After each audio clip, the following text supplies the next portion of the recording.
అన్న 5 సంవత్సరాలు తీసిన సినిమా వెనక 5,000 మంది జీవితాలు ముడిపడున్నాయి.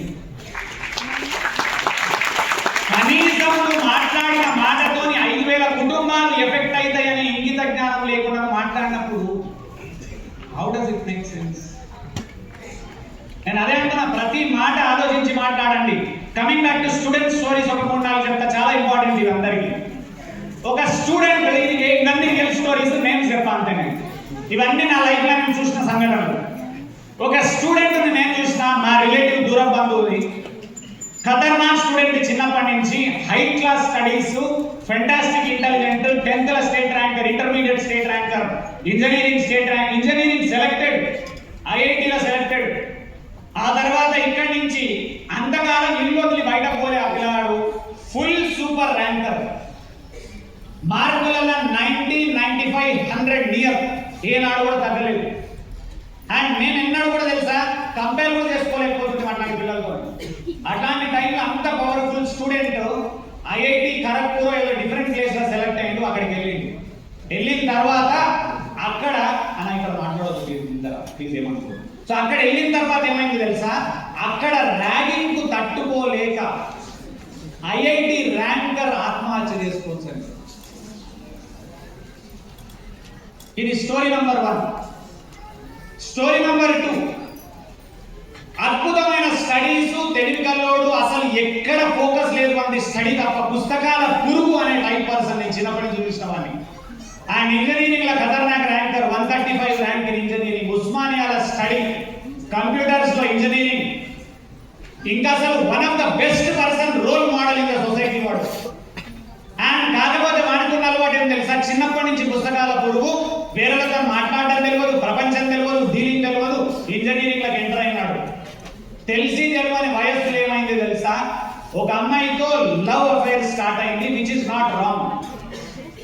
రాంగ్ ఎక్కడ తెలుసా, ఆ లవ్ ఫెయిల్యూర్ అయింది తర్వాత పెళ్లి దగ్గర. అది తట్టుకోలేక కళ్ళు మూసుకొని 20-25 లక్షల ప్యాకేజీలకు ఎక్కాల్సిన పర్సన్ ఆత్మహత్య చేసుకుంది. ఇది స్టోరీ నెంబర్ 2. స్టోరీ నెంబర్ 3, ఇంకొక పర్సన్ అద్భుతంగా చదువు, ఖతర్నాక్ అంత అయిండు, పెళ్ళయింది, మంచి జాబ్, మంచి కారు, మంచి ఫ్లాట్ కొన్నాడు. అందరినీ వాడిని చూపించి చెప్తుంటే వీళ్ళ ఉండాలి లైఫ్ అంటే, వీళ్ళ ఉండాలి ఖతర్నాక్, వీళ్ళ ఉండాలి హైలైట్, వీళ్ళ ఉండాలి అని చెప్పిండు. భార్యాభర్తల కొట్లాటల వల్ల 2 పిల్లలు అయిన తర్వాత 2 వేసుకొని వచ్చింది. 3rd story.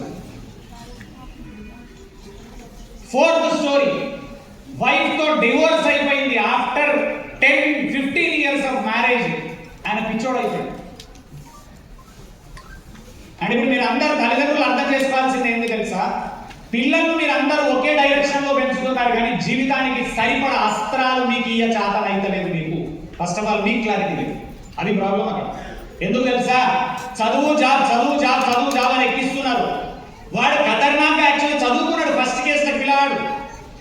వాడికి ఏమొచ్చింది ఇష్యూ, నువ్వన్నా ఐఐటీలో సెలెక్ట్ అయ్యిండు, నువ్వన్నా ఐఐటీలో సెలెక్ట్ అయ్యిండు. ఏ రోజు నువ్వు చెప్పిన ప్రతి పాయింట్ విన్నాడు. ఎక్కడ మిస్ అయ్యిండు, ఓన్లీ ర్యాగింగ్ ను తట్టుకోలేకపోయిండు. ఎందుకు ర్యాగింగ్ ను తట్టుకోలేక ఆత్మహత్య చేసుకోవాల్సి వచ్చింది.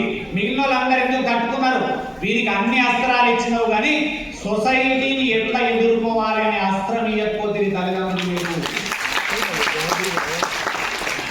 ఇంత మార్పులు కాదు సార్. కొంచెం పైకి రండి, కొంచెం మెచ్యూర్డ్గా ఆలోచించండి. ఆ బాయిల కప్ప లాంటి వ్యవస్థల నుంచి బయటకు రండి. పిల్లలకు కంపల్సరీగా నేర్పాల్సింది ఏంటి తెలుసా, సొసైటీని ఫేస్ చేసే విధానం మ్యాండేట్ గా నేర్పాలి. మ్యాండేట్ గా నేర్పాల్సిన అవసరం ఉంటుంది, అస్సలు మిస్ అవ్వద్దు. సొసైటీని ఫేస్ చేయాలి కొడుక, ఏం కాదు, సొసైటీని ఫేస్ చేయాలి కొడుక, సొసైటీని ఫేస్ చేయాలి కొడుక, సొసైటీని ఫేస్ చేయాలి కొడుక. అండ్ ఫేస్ చేయాలి కాదు, మధ్య మధ్యలో తీసుకుపోయి ఎట్లా ఫేస్ చేయాలో చూపించాలి. మీకు ఓపెన్ గా చెప్తున్నా నేను, నా కొడుకు 11 సంవత్సరాలు, వాడిని వదిలేస్తే he can handle you at this age. నిన్ను హ్యాండిల్ చేయగలుగుతాడు వాడి, వాళ్ళకి చెప్తున్నాను. అండ్ వాడు ఇంటెలిజెంట్ కాదు, ఇంటెలిజెంట్ అంటే మంచి ఇంటెలిజెంట్ కానీ మార్కులలో పెద్ద ఇంటెలిజెంట్ కదా, నాకు 90 రావు అని. నేను చెప్పిన వానికి 90 అవసరం లేదు కొడుక. మనం ఎందుకు తెలుసా, మనం 75 మోటివేషనల్ స్పీకర్, మనకు 90 వద్దు. కాకపోతే మళ్ళీ చెప్తున్నా, విద్యా వ్యవస్థను తప్పు పట్టట్లేదు. ఎందుకంటే విద్యా వ్యవస్థలు వాళ్ళు రైట్, వాళ్ళు మార్కుల కష్టపడుతున్నారు, వాళ్ళ వృత్తి అది. మీరేం చేయాలి తెలుసా? మనమేం చేయాలి? పేరెంట్స్ గా పిల్లలలో సంస్కారం నింపాలి, సొసైటీని ఫేస్ చేసే దమ్ము నింపాలి, రిలేషన్స్ యొక్క మాధుర్యం చెప్పాలి, చారిటీ యొక్క గొప్పతనం చెప్పాలి, స్పిరిచువాలిటీ గురించిన ఖచ్చితమైన ఫీచర్లు ఈ ఏజ్ లో వానికి పడాలి. అదర్వైజ్ డ్రగ్స్ గా అడిక్ట్ అవుతారు, దరిద్రులు వెళ్తారు బేకారుగా. జేబులో రూపాయి దిక్కులేదు ఒక్కొక్కనికి. మేము పల్లీలు కొనుక్కునేది 3 డ్రగ్స్ కుట్రా మీరు అప్పుడు ఆ ఏజ్. మేము పల్లి పట్టింది లేదు ఆ ఏజ్ లో. ఇదైతే అసలే అన్యాక్సెప్టబుల్. నేను ఓపెన్ గా చెప్తాను, ఈ పర్టికులర్ టాపిక్ ఈ మధ్యకాలంలో విపరీతం వినబడుతుంది మాకు. కానీ మేము వినాలని అనుకోని టాపిక్ అది, యాక్చువల్గా అసలే నచ్చని టాపిక్ అది. బికాజ్ అది ఏమాత్రం మంచిది కాదు. ఎవరో వేరేళ్ళు బాగుపడతారు, దానికి నువ్వెందుకు బానిస అయిపోవు? నీ లైఫ్ ఎందుకు చెడగొట్టుకుంటారు? ఎవడో బాగుపడతాడు, పడేటోడు పడనియండి, నాకు ప్రాబ్లం లేదు. బట్ చిన్న పిల్లలు ఆ జోలికి వెళ్ళకూడదు అసలే. ప్లీజ్ రిక్వెస్ట్, కాలేజ్ స్టూడెంట్స్ కి చెప్తున్నా, అట్లాంటి గ్యాంగ్ ఎవడన్నా ఉన్నది అని తెలిస్తే ఏం చేయకుండా వాళ్ళకు కిలోమీటర్ దూరంలో ఉండి గంతే. నేను మీకు చెప్పేది, దగ్గరికి పోతే నాశనం అవుతుంది. దగ్గరికి పోతే నాశనం అవుతారు, దగ్గరికి పోతే నాశనం అవుతారు. నేను ఒకరిని చెప్తా ఉన్నా, ఎందుకంటే నేను చాలా మందిని నేను కళ్ళతో చూసిన కాలేజీలలో కూడా. పక్కనోడు సిగరెట్ తాగుతున్నప్పుడు వాడు వేరే వాడిని భయం చేస్తాడు. ఏం కాదురా, ట్రై చేయి, ఏం కాదురా, ఒకటే పప్పు, ఏం కాదురా, ఒకటే సిగరెట్. ప్రతి సినిమాలో చూపిస్తారు, సిగరెట్ తాగితే క్యాన్సర్ వచ్చి చచ్చిపోతావు గాజులు అమ్ముకున్నావు. నువ్వేమనుకుంటావు? గాజుల్ని కూడా లేపాయి, ఒక ఏమనుకుంటావు? మనం అమ్ముకున్నామంటే గాజులు కూడా దిక్కులు ఏమనుకుంటావు? అన్ని చూపిస్తే కూడా డబ్బా మీదనే రాసి ఉంటుంది తాగితే చస్తావు, అయినా తాగుతున్నావు. అరే గంట నీట్గా చెప్పిన అర్థం కాకపోతే ఇంకెట్లా చెప్తారన్న మనకు? ఇవన్నీ కరెక్ట్ కాదు. పిల్లలకు చెప్పేది అందరికి రిక్వెస్ట్, తల్లిదండ్రులు ఖచ్చితమైన ఫోకస్ ఉండాలి. ఇంకోటి ఏం తెలుసా, పిల్లాడు ఎక్కడ పోతుంది, వాడు రాత్రి లేట్ వచ్చింది, ఎందుకు లేట్ వచ్చింది, ఎక్కడ తిరిగిండు, వాడి ఫ్రెండ్ ఫోన్ చేసి నిన్న ఎక్కడున్నారా వీడు, ఆ ఫ్రెండ్తో పోయినా అన్నారు, వాడి నంబర్ నీ దగ్గర ఉండాలి, వాడిని ఫోన్ కొట్టాలి, ఎక్కడున్నారా నిన్న మీరు, ఎక్కడున్నారా నిన్న మీరు అని వాడిని అడిగినప్పుడు అబద్ధాన్ని చెప్తేనేమో కల్లో మాట చెప్తుంది, నోరో మాట చెప్తుంది, గమనించాలి. నిజం చెప్తే బాడీ మొత్తం నిజం చెప్తుంది, గమనించాలి. ఆ మాత్రం ఉండాలి జ్ఞానం. వాడు అన్నాడు, మాతోనే ఉన్నాడు అంకుల్, మాతోనే ఉన్నాడు వాడు అన్నాడు అనుకో. ఇప్పుడు చూడు నీకు మాతోనే ఉన్నాడు అంకుల్, మాతోనే ఉన్నాడు అంటే ఇప్పుడు దొంగ లేదు. అట్లా కాకుండా అంకుల్ నిన్న మాతోనే ఉన్నాడు, మేమిద్దరం ఆడుకున్నాం క్రికెట్ అంకుల్, రైట్ చెప్తుంది. నోరు అబద్ధం ఆడుతుంది, బాడీ ఏనాడు అబద్ధం ఆడలేదు. ఇది రూల్. కళ్ళ అబద్ధం ఆడాయి, బాడీ అబద్ధం ఆడదు, నోరు అబద్ధం ఆడుతుంది ఎప్పుడు కూడా. సో కాబట్టి మీ అందరికీ రిక్వెస్ట్ ఏంటి తెలుసా, పిల్లలను కంపల్సరీగా యుక్త వయస్సు వచ్చినప్పటి నుంచి, యుక్త వయస్సు అంటే మేము చదువుకున్నప్పుడు 8th 9th 10th 11th, ఇప్పుడు యుక్త వయస్సు ఏందో 3వ తరగతి నుంచే వాడు యుక్త వయస్సు వచ్చి వాడే పుట్టుడే మెచ్యూర్ అయిపోతున్నారు. ఎట్లా ఉంటుందో వాడు ఇంత పోరాడు లేడు తెలుసా, నిజంగా హైలైట్. 3 ఏళ్ళు లేడు, తండ్రి నేర్పుతుంది యూట్యూబ్ ఎట్లా. 5th 6th క్లాస్ నుంచి బేసిక్ గా మెచ్యూర్ ఎక్కువ అవుతారు. ఇప్పుడు 6th క్లాస్ చాలు. అండ్ అమ్మాయిలు అయితే ఇప్పుడున్న వయస్సు 4th క్లాస్ చాలు. జోక్ కాదు, అమ్మాయిలు ఓవర్ మెచ్యూర్డ్ ఉంటారు ఫ్రమ్ చైల్డ్హుడ్ డేస్. అందుకని మీ అందరికి తెలియదు, పెద్ద ఏజ్ ఉన్న మగవానికి చిన్న ఏజ్ ఉన్న లేడీని ఇచ్చి పెళ్లి ఎందుకు చేస్తుండే తెలుసా? ఈ 5 ఏళ్ల డిఫరెన్స్. ఇప్పుడు మగవానికి 5 ఏళ్ల డిఫరెన్స్, వైఫ్ కు. నాకు 25 ఇయర్స్ అప్పుడు నా వైఫ్ కు 20కి మ్యారేజ్ చేస్తే ఆమె 20ల ఆలోచనలు నా 25 ఆలోచనలు మ్యాచ్ అవుతాయని చెప్పి ఇద్దరికి పెళ్లి చేస్తారు. గంట ఖతర్నాక్ మాట్లాడు. ఈ తెలియక ఈ కాలంలో ఏం చేసుకుంటారు తెలుసా, లవ్ మ్యారేజ్ అని సేమ్ వాళ్ళు చేసుకుంటారు. అప్పుడు ఏమైతుంది తెలుసా, మీకు లేడీ మీతో తీస్తుంది. ఎందుకు తీస్తుంది? ఆమె ఓవర్ మెచ్యూర్డ్. జనరల్ గానే మగవాళ్ళకి మెచ్యూరిటీ ఉంటారు, అట్లా ఆమె ఓవర్ మెచ్యూర్డ్. ఫస్ట్ ఎట్లుంటా తెలుసా, పెళ్లి ఉంటారా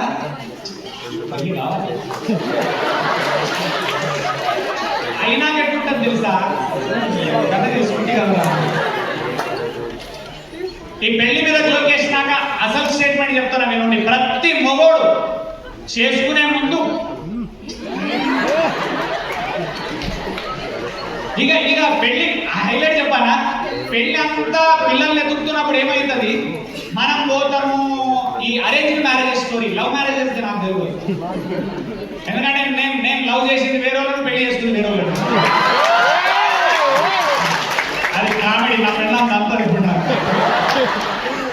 ఓకే, అయితే స్టోరీ ఏం తెలుసా, ఓడు అమ్మాయిని చూసేది ఏది, ఈ పెళ్లి చూపులలో అమ్మాయిని చూడగానే కొన్నిసార్లు అమ్మాయి నచ్చలేదు, మనం వచ్చేసినాం, అమ్మాయి నచ్చలేదు అని చెప్పి వచ్చేసినాం, అప్పుడు మనకు టెన్షన్ లేదు, పాపం అమ్మాయి టెన్షన్ ఉంటుంది. మనకు నచ్చిందో అమ్మాయి, నచ్చాగానే ఇక ఇంటికి వచ్చిన తర్వాత అక్కడ చూసి బయటకు రాగానే స్టార్ట్ అయితే ఈ కలర్లు ఏంది తెలుసా, బండి మీద ఎక్కించుకొని హుస్సేన్ సాగర్ చుట్టూ మనసులో ఊహించుకుంటాడు, ఇట్లా చుట్టూ గిర్రా గిర్రా గిర్రా. తెల్లారి 3 రోజులు అయితే వాళ్ళ దగ్గర నుంచి ఫోన్ రాదు. ఇట్లా 4, 5, 10 మంది, 3, 5, 6, 7 మందిని చూసిన తర్వాత ఫ్రెండ్స్ ఏమనుకుంటారు తెలుసా, పెళ్ళి అయితే లేదంట కదా, పిల్లనే ఇస్తలేడు కదా, వాడికి బలానందం సైకోనందం, నా పెళ్లి కాకపోతే నీకెందుకు ఆనందం అంటే, నీకు పెళ్లి కాకపోతే కూడా పూరుస్తాడు. ఎంతలేదా ఇట్లా అన్నారు. అన్న తర్వాత నేనేమన్నా వెంకటేశ్వర స్వామి అంటే ఈ పోయి ఒక పిల్లను విడబోతుంది అని ఆయన దండాలు పెడితే ఆయన ఒక పిల్లని ఇచ్చిండు. ఎక్కడి నుంచి పెళ్లి సెటిల్ అయిందని చెప్పి ఆనందంగా ఏం చేసిన, పెళ్లి కార్డుని ప్రింట్ చేసి జనాల దగ్గర తీసుకుపోయిన ఫ్రెండ్స్, కరే సెటిల్ అని చూడు అని వాడేమంటాడు. అయిపోయింది మనదాకానేమో ఎందుకు కాలేదు అడుగుతుంది, నాకేమో అయిపోయిందంటే ఏం ఆడుకుంటుందో నాకు అర్థమైతే. అయితే మనకు తెలియదు కదా, పెళ్లి ముందు తెలియదు. అయినాక మీరు చెప్తారు చూడండి, first day happies, second day happies, third day happies, 1 month cross. అయితే అక్కడ ఇది జరగడానికి ముఖ్యమైన కారణం చెప్తున్నా వినండి, ఇది చాలా సీరియస్ పాయింట్. జరగడానికి ముఖ్యమైన కారణం ఏంటంటే, పెళ్ళాన్ని ఏ విధంగా డీల్ చేయాలో మగవానికి తెలియదు, అండ్ హస్బెండ్ తో ఎట్లా జీవించాలనే విషయం లేడీకి తెలియదు. ఇది మీ ప్రాబ్లం. అందుకు కొట్లాడలేదు, పెళ్ళాం మగవానికి ఇద్దరికి కొట్లాడాలి. 100 మందితో ఈకలు పదపదలు, మొగడు పెళ్ళాం కొట్లాడు. ఇక్కడ ఏముంది మళ్ళా చెప్తున్నా, చిన్నప్పటి నుంచి పెరిగిన విధానంలో రిలేషన్షిప్ యొక్క గొప్పతనము, ఎట్లా మాట్లాడాలి, ఎక్కడ మాట్లాడకూడదు, ఎంతవరకు మాట్లాడాలి, ఎక్కడ ఆపాలి, ఇవి తెలుస్తలేవు సబ్జెక్ట్. అందుకని ఇప్పుడు నెక్స్ట్ ఖతర్నాక్ ట్రైనింగ్ ఏంటి తెలుసా జరగబోయేది, husband and wife training. Full పైసలు ఉన్నాయి, చాలా పవర్ఫుల్ టాపిక్. అందుకని చిన్నప్పటి నుంచి ఇంకొకటి, ఇవన్నింటిలో కూడా చిన్నప్పటి నుంచి బీజాలు పడాలి. యాక్చువల్గా చిన్నప్పటి నుంచి బీజాలు ఎంత పడాలి, చెల్లెతో డీల్ చేసే విధానం, చెల్లెతో మాట్లాడే విధానం చిన్నప్పటి నుంచి అర్థమైతే వైఫ్ తో మాట్లాడే విధానంలో క్లారిటీ వస్తుంది. అక్కతో మాట్లాడే విధానం కరెక్ట్ ఉంటే వైఫ్ తో మాట్లాడడం విధానం కరెక్ట్ ఉంటుంది. అదర్వైజ్ రాదు. చిన్నప్పటి నుంచి మొగలకి ఏం ఆలోచన అలవాటు ఉంటుందో తెలుసా, రఫ్ గా ఆన్సర్స్ ఇస్తారు. నాది అదే అలవాటు, ఏమన్నా అడుగు రఫ్ గా ఆన్సర్ ఇస్తుంటే. జీవితకాలం ప్రాబ్లం రాలే నాకు, ఇంజనీర్ నేను ఎంసీఏ చదివినాక రాలే, జాబ్ లకి ఎక్కినా రాలే, ఎందుకంటే ఎవరికి నాకు నచ్చింది ఆన్సర్ ఇచ్చడం అని. పెళ్ళైన తర్వాత ఏమైంది తెలుసా, నువ్వు ఏం మాట్లాడినా అని హర్ట్ అయింది. నాకు అర్థమైన విషయం ఏంది తెలుసా, అక్కడ అరే జీవితకాలం నేను ఇంతమందిని తిట్టుకుంటూ వచ్చినా ఎవరి దగ్గర ఫీల్ కాలే, ఎవరు ఫీల్ కాలే. అసలు యాక్చువల్ అక్కడ ఏమైంది, అక్కడ కూడా వాళ్ళు ఫీల్ అయింది కానీ నేను ఫీల్ కాలే. ఎందుకు, వాడు నాకు సంబంధం లేని వ్యక్తి. ఇక్కడ ఏం వెళ్ళి తింటాం.